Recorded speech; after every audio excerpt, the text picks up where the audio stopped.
বন্ধুরা, গত ক্লাসের প্রিপোজিশন সার্কেলে তোমাদেরকে যে প্রিপোজিশনটা নিয়ে আলোচনা করেছিলাম, আজকে এই প্রিপোজিশন সার্কেলের উপরে আমরা কিছু এক্সাম্পল দেখব। সো সার্কেলটা হচ্ছে তোমরা দেখতে পাচ্ছ, অথবা তোমরা আমার ক্লাস থেকে স্ক্রিনশট নিয়ে নিতে পারো। আমরা আজকে কি করব? আমরা আজকে পড়ব হচ্ছে প্রিপোজিশন সার্কেলের উপর কিছু এক্সাম্পল। সো চলো আমরা একটা একটা করে এক্সাম্পলগুলো দেখি। আমাদের সার্কেল হচ্ছে, দেখো আমরা প্রথম থেকে আসবো অ্যাভার্ব, ওভার। আমরা দুটা নিয়ে করবো। প্রথমে অ্যাভার্ব হচ্ছে ওভার। অ্যাভার্ব মানে কি বোঝাচ্ছে? স্থির কোনো কিছু কে বোঝাচ্ছে, অর্থাৎ কি মানে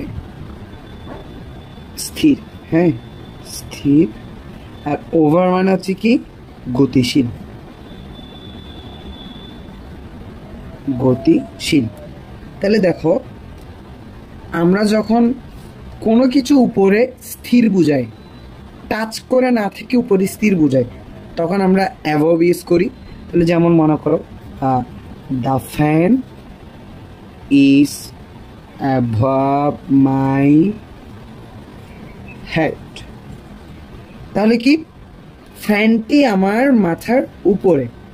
ফ্যানটি কোথায়? ফ্যানটি হচ্ছে আমার মাথার উপরে, অর্থাৎ ফ্যানটা আমার মাথার উপর আছে, কিন্তু জিনিসটা হচ্ছে কি স্থির। এটা টাচ করে নাই, কিন্তু আমার মাথার উপরে থেকে আছে। তাহলে এখানে আমরা কি ইউজ করবো? অ্যাভার্ব ইউজ করবো। আমরা যদি বলি the light is above my head, লাইটটা আমার মাথার উপরে, তাহলে তখন আমরা কি অ্যাভার্ব ইউজ করবো। এরপর হচ্ছে ওভার। ওভার হচ্ছে কি, আমরা ওভারটা একটু দেখবো।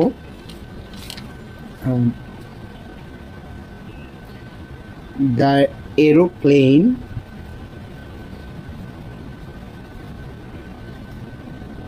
fly over the sky। তাহলে আকাশে এরোপ্লেনটা কি উঠছে। এরোপ্লেন কিন্তু উপরে কি আছে, হ্যাঁ, কিন্তু এটা হচ্ছে কি মুভিং, এটা হচ্ছে কি গতিশীল, এটা চলছে। হ্যাঁ, এটা যেহেতু গতিশীল, এটা যাচ্ছে, সামনের দিকে যাচ্ছে, সেই জন্য হচ্ছে আমরা কি ইউজ করবো এখানে? ওভার।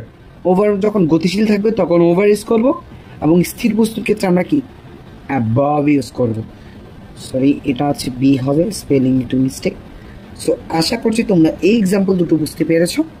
আমরা এরপরে যাব হচ্ছে অন। অন অর্থ কি? অন অর্থ হচ্ছে উপরে, উপরে বোঝায়, উপরে। উপরে কিন্তু